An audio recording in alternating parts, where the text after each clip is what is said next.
హైదరాబాద్‌లోనే ఒక వింత ఘటన జరిగింది. ఈ వింత ఘటన కూడాను ఎవరైతే police commissioner CP Sajjanar sir ఉన్నారో, ఆయన ఆధ్వర్యంలోకెళ్ళిపోయింది. ఆయనైతే దాన్ని టేకప్ చేశారు. వాళ్ళందరూ కూడా అరెస్ట్ కూడా చేశారు. కానీ ఈ సంఘటన విన్న తర్వాత 100% మీరు కోపపడతారు. అదేవిధంగా తీవ్ర భయాందోళనకు గురవుతారు. మీ దగ్గర మీరు తీసుకున్నటువంటి ఆ వస్తువు కూడా మీరు 100% చెక్ చేసుకుంటారన్నమాట. అదే గ్యాస్ మాఫియా. చాలామంది ఈ రోజుల్లోని గ్యాస్ కొరత వల్ల ఎన్నో ఇబ్బందులు పడుతూ ఉన్నారు. ఈ విషయం మీకు తెలిసిందే. ఎందుకంటే గత నెల రోజుల క్రితమే మనం ఎంత ఇబ్బందులు పడ్డామో మనం చెప్పుకునే అవసరం లేదు. ఈ గ్యాస్ అంత కొరత ఉండేదిమాట. సో, ఇప్పుడు ఈ గ్యాస్ మాఫియా ఎక్కువైపోయింది. హైదరాబాద్‌లోని ఈ గ్యాస్ మాఫియా ఏ విధంగా చేస్తుందో మీకు చెప్తే మీరు షాక్ గురవుతారన్నమాట. మీకు తెలీదు. మీ గ్యాస్ బండ్ మీ దగ్గరికి వస్తది. డెలివరీ కూడా చేస్తారు. కానీ మీకు తెలీదుమాట. అదే గ్యాస్ బండ్ దగ్గరే మాఫియా ఎక్కువైపోయింది. అక్కడే మిమ్మల్ని మోసం చేస్తున్నారు. ఆ గ్యాస్ మాఫియా చేసినటువంటి ఏదైతే గుట్టు ఉందో, ఆ గుట్టు రట్టు చేశారు ఒక తండ్రి కొడుకు. వాళ్ళకైతే హ్యాట్స్ ఆఫ్ చెప్పాలి. వాళ్ళు గుట్టు రట్టు చేయకపోతే మాత్రం ఈ విషయం బయటకు రాకపోను. సజ్జనార్ సార్ వాళ్ళ మీద సీరియస్ యాక్షన్ తీసుకోపోలనమాట. సో, అసలు ఏం జరిగింది? ఈ గ్యాస్ మాఫియా ఏ విధంగా చేస్తున్నారు? అసలు ఏ విధంగా మీరు మోసపోతున్నారనే విషయాలు మనం ఈ వీడియోలో పూర్తిగా తెలుసుకుందాం. పూర్తిగా తెలుసుకుంటే మీకు క్లారిటీ వచ్చేస్తుందన్నమాట. హైదరాబాద్‌లోని ఒక తండ్రి కొడుకు ఏదైతే గ్యాస్ ఉందో ఆ గ్యాస్‌ని బుక్ చేసుకున్నారు. బుక్ చేసుకుంటే యథావిధిగా అయితే గ్యాస్ తీసుకొచ్చాడు.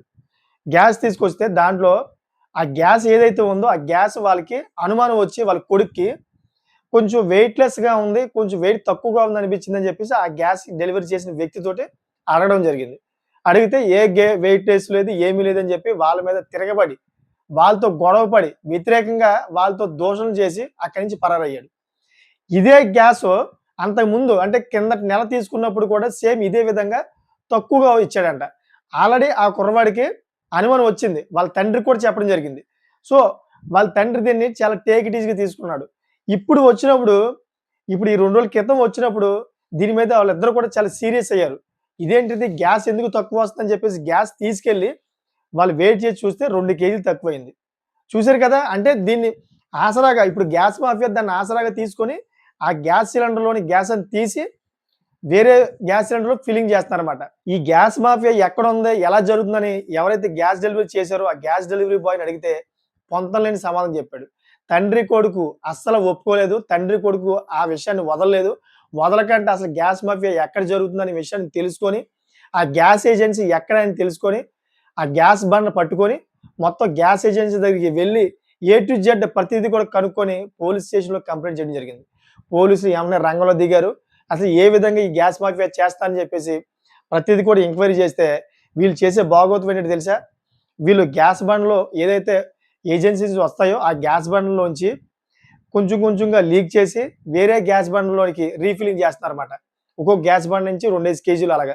చిన్న గ్యాస్ బండ్లు ఏదైతే ఉంటాయో చూసారో వంటకు గట్టా వాడుతా ఉంటారో అటువంటి చిన్న గ్యాస్ బండ్లలోని వాళ్ళు నింపుతా ఉన్నారు. కొద్దిగా పెద్ద గ్యాస్ బండ్లు కూడా ఉన్నాయి. దాంట్లో కూడా నింపుతా ఉన్నారు. ఈటిల్ని అక్రమంగా బ్లాక్‌లో అమ్ముతా ఉన్నారన్నమాట. ఈ విధంగా అయితే గ్యాస్ మాఫియా అక్కడ చెలరైపోతుందని చెప్పి తల్లిదండ్రులు ఇద్దరు కూడాను వాళ్ళ మీద నిఘా పట్టి పోలీసులకైతే పట్టించడం జరిగింది. దీని గురించి సజ్జనా సార్ కూడా వాళ్ళిద్దరికీ హ్యాట్స్ ఆఫ్ చెప్పారు. మంచి పని చేశారు. మీరు మంచి పని చేయడం వల్ల ఈ గ్యాస్ మాఫియా అనేది ఈరోజు మాకు పట్టుబడింది. దయచేసి హైదరాబాద్‌లో ఇటువంటి గ్యాస్ మాఫియా ఉంటే గనక 100% మాకు ఇంటిమేషన్ చేయండి. ఇటువంటి వ్యక్తులు మేము పట్టుకుంటాం. ఎవరైనా గాని ఇటువంటి పనులకు గాని అతిక్రమిస్తే గనక గ్యాస్ మాఫియా చేస్తే గనక ఎవరిని కూడా వదిలే ప్రసక్తి లేదని చెప్పేసి సిపి సజ్జనార్ సార్ అయితే వార్నింగ్ ఇచ్చారు. చూసారు కదా! ఈ విధంగా అయితే గ్యాస్‌లోని మోసాలు చేస్తా ఉన్నారు. మీ గ్యాస్ బండ్‌లో పూర్తిగా గ్యాస్ ఉందా లేదా అని చెప్పేసి గ్యాస్ తీసుకున్నప్పుడు మీరు చెక్ చేసుకోండి. చెక్ చేసుకోలేని పక్షంలో మీరు డబ్బులు కడుతున్నారు. ఎందుకంటే గ్యాస్ అనేది రూపాయి, రూ. 2 రావట్లా. చాలా రేట్ పెరిగిపోయింది. సో, అందుకని మీరు గ్యాస్ తీసుకున్నప్పుడు దాన్ని 100% దాని మీద ఒకసారి నిఘా పెట్టండి. ఒకసారి మీరు వెయిట్ ఉందా లేదా కరెక్ట్‌గా అనిపిస్తుందా లేదా ఒకసారి చెక్ చేసుకోండి. మీకు వెయిట్ లేదు అనే పక్షంలోని వాళ్ళు ఎళ్ళిపోయినా గాని తర్వాత మీరు చెక్ చేసుకోండి. దాన్ని వెయిట్ వేస్తే మీకు అర్థమైపోద్ది ఆటోమేటిక్‌గా. గ్యాస్ ఎంత ఉందనేది ఏంటన్నది. సో, ఈ విధంగా అయితే మోసాలు తెలుస్తున్నాయి. ఇటువంటి మోసాలు మీకేమైనా అనిపిస్తే గనక కంప్లెయింట్ చేయండి పోలీస్ స్టేషన్‌లో. వాళ్ళు 100% యాక్షన్ తీసుకుంటారు.